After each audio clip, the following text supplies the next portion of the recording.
suon, kada usa nato nagigiisip nato nga bililhon bisag kinsa pa, bisag unsa pa itong estado sa kinabuhi, naay mga butang aghiisip natong bililhon sa atong kinabuhi, di ba?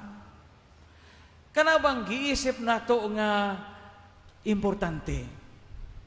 Sa karaan gitawag man nato og gimanggad. Ang mga tiguwang ani, daghamang tiguwang ani nung imoy, sa pa ibang mga tiguwang na ani, no? Ma'am Fe, Nanay Fe, mga idarana, mga batano di na kasabot ani, tay luloy kasabot pa ani, no? O sa pa iba na din he. Kanang giingon bitaw sa mga karaan nga gimanggad. Kadungog pa ba mo ana? Mga batano di na kasabot ana, kami yung mga batano grog, Father, where man ta mo go? Char. Di na kasabot nga gimanggad.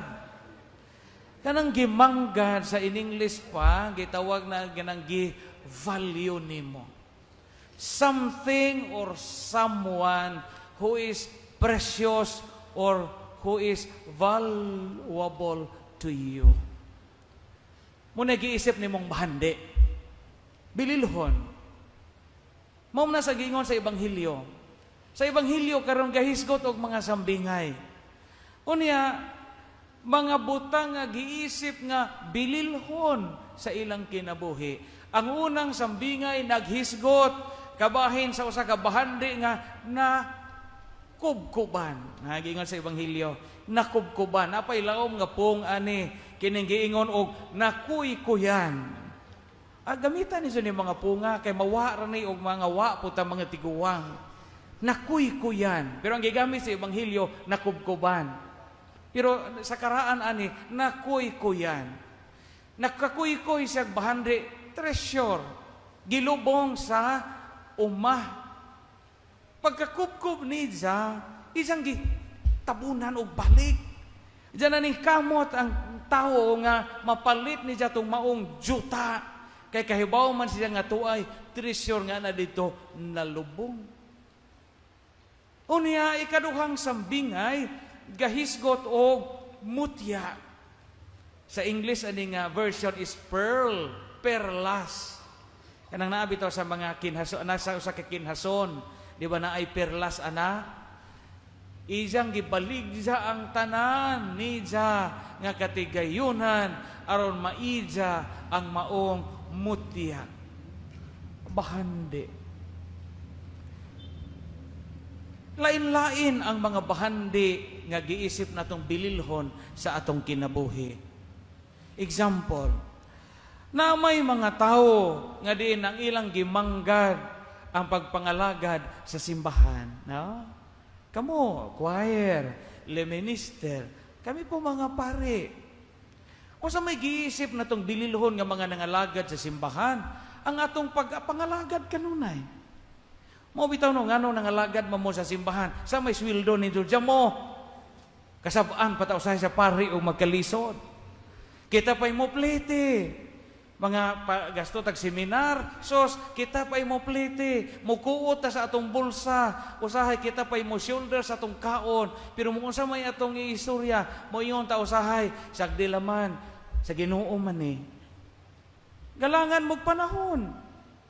Mahimo ra manimba tay ni kuan bangulita sa ato nganong gapalabad-labad pa mamog appeal sa choir, appeal sa minister, appeal sa PPC, appeal sa PFC, kanunay meeting, kanunay daghang obligasyon na pay mga sugo para project, manaygon pata, mangulikta pata, mag-fundraising pata, nganong gapalabad-labad man mo sa nga mahimo ra musimba ini kuman manguli sa injo, mangaon o magsusup og milk tea ini kuman.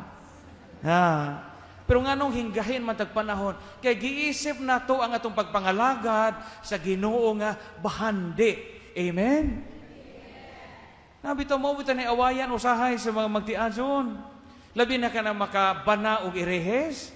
Diya kani yung ikamo kita mga baji hinimbahon, maglagot man yung bana na usay dugay mo manguli. No, kanang usay bitaw nga alas 9 na mo mauli na uban na dugay mauli kay tagsa-tagsaon pog lips to lips sa mga santos aring altar. No? Simbag alas 6, ang misa alas 9, nakauli kay lips to lips, pupunta ng Santos, magyaw-yaw na yung bana. Tugaya magkamauli na pas mo, na ko rin, bugnaw na rin, butang din eh. Manong sa mga, sige magkagyampunga na simbahan, hingangay ka na itong kura. Di man sila kasabot nga nung apil kag Legion, apil kag Knights of Columbus, apil kag CWL. Nga naman, giisip man na nimong bahandi. Giisip na nimong bahandi. Una kay giisip na nimong bahandi, apil og tipik na og buhusa na sa imong paningkamot. Mao na sa ebanghelyo karon, bahandi. Kanang pagpangalagad sa simbahan di ba dyan nalalim? Tresyo na nato. Kay kahibaw man ta nga para ni sa kingdom of God. Sabi ito istorya Liminister, no? Liminister unya devoted ka sa kada adlaw sir, pareha ninyo. Unya kayo sa kaadlaw ni ana, gamisa padung na magmisag pare. So singingon man si Father nga English atong misa. So gikabuhi ag liminister kay Bisaya gud taw ilang gipraktisan. Kay bawo na kay English nga slang na po ning English so kana po mga estudyante wisdom, Holy Spirit. So yung pader di mahimog Bisaya, pader Bisaya man mo na praktisan maluoy ka pader. Bisaya ra may taw di kay dai foreigner, di po foreigner in simba rin kailen. So gakurog-kurog taw liminister pag sugod nagmisa gangan na intong ning leksyonaryo kay gakurog intong si Jan second reading man tong liminister. Na may ikanhong pagbasa suwat San Pablo taga Pilipo nya English lagi ingon sa second reading is taken from the letter of Saint Paul to the Philippines, no? Ag Philippines na himong Philippines ikulbaan sa pag-adyo na paghumagbasa mo ingon bitaw tag the word of the Lord, no? Sa isang kakulba ingon siya the end of the world. Yung po mga tao, thanks be to God. Pastila, no? Pero sagdi lang, ipadayon ng inyong bahandi nga napilian kay para na sa gingharian. Napoy uban, ang giisip nilang bahandi sa ilang kinabuhi, ang ilang trabaho. Mabitan na uban, Father, di ko kalib. Diyan mo ko'y bakasyon, Father. Diyan mo ko'y panahon, ana mga luling hayaw. Kana mga tortur, Father. Diyan mo ko'y lugar, ana. Di gani ko magapanglaba tungod sa akong trabaho. Ahong kwarto, Father, nahimo ning extension sa akong trabaho. Kay gipaka mithi, bahandi nilang ilang trabaho.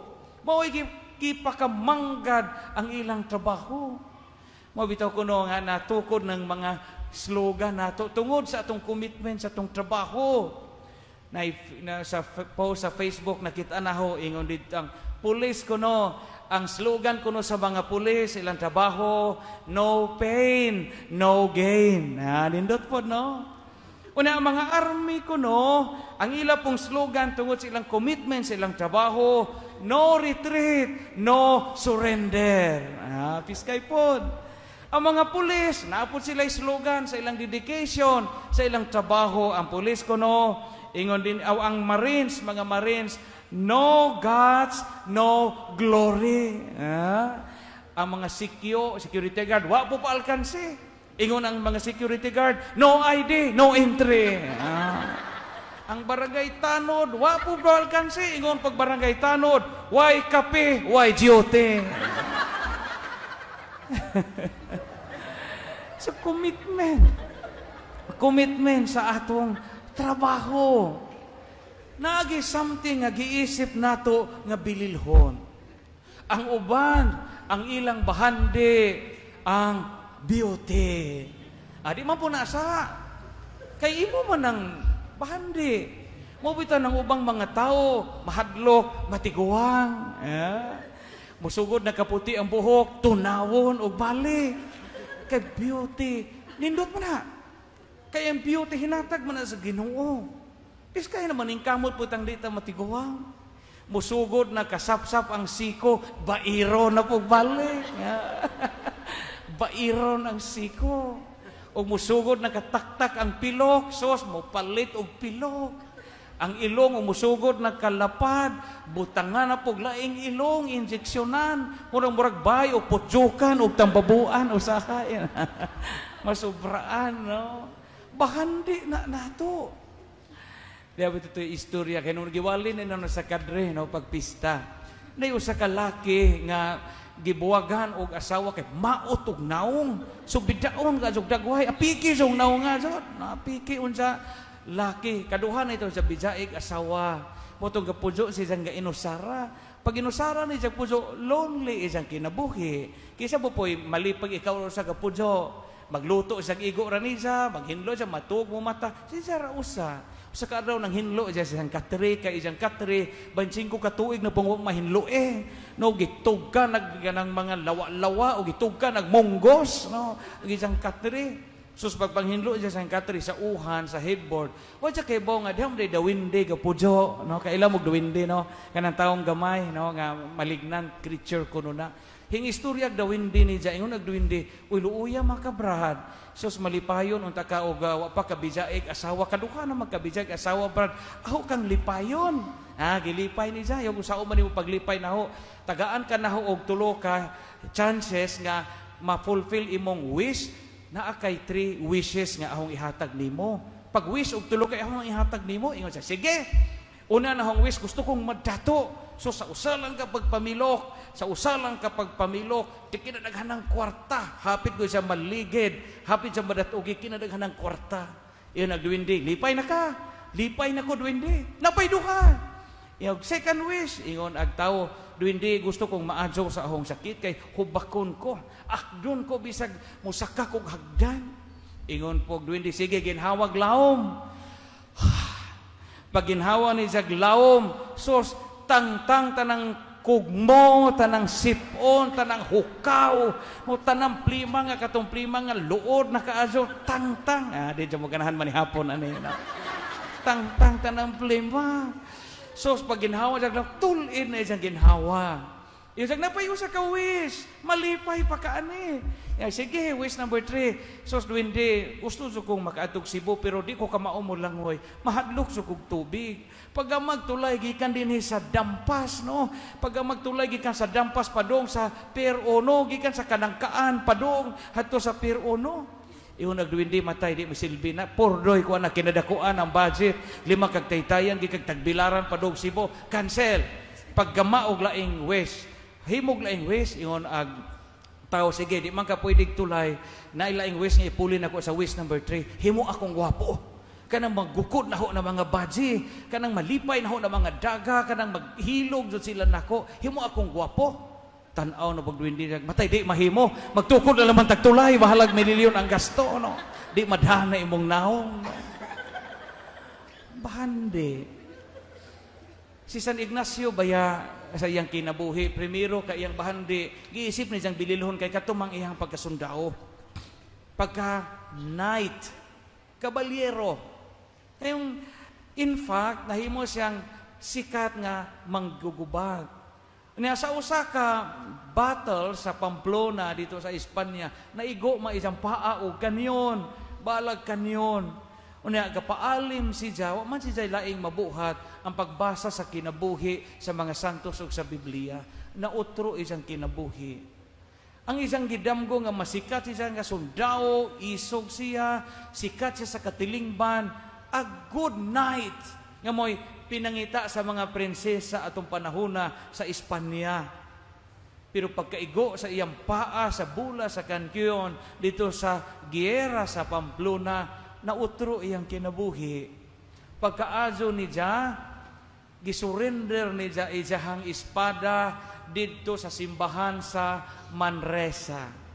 Na simbahan among naatuan na sa church sa Manresa, na dito ang espada ni San Ignacio, yang gisurrender sa mahal nga birhen. Iyon ang San Ignacio nga, kining akong espada, ako nang ihalad, nimo mahal nga inahan, og sukad karon, di na ko sundao sa hari, sundao na ko sa Ginoo. Mao na si San Ignacio.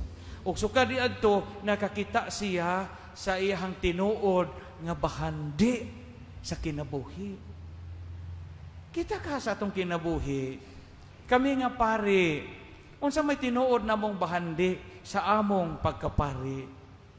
Kamo mga ginikanan, unsa may giisip ninyong bahandi nga maoy magnudnod ninyo, magkaanam ninyo kaduol sa Dios.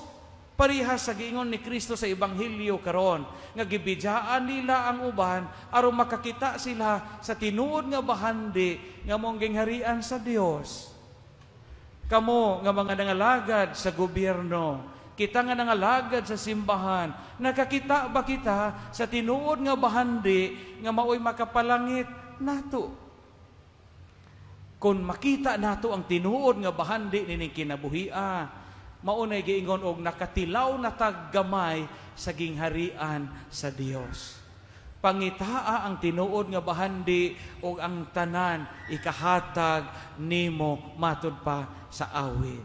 Seek ye first the kingdom of God, and everything will be given unto you. Di ba, Senior San Ignacio?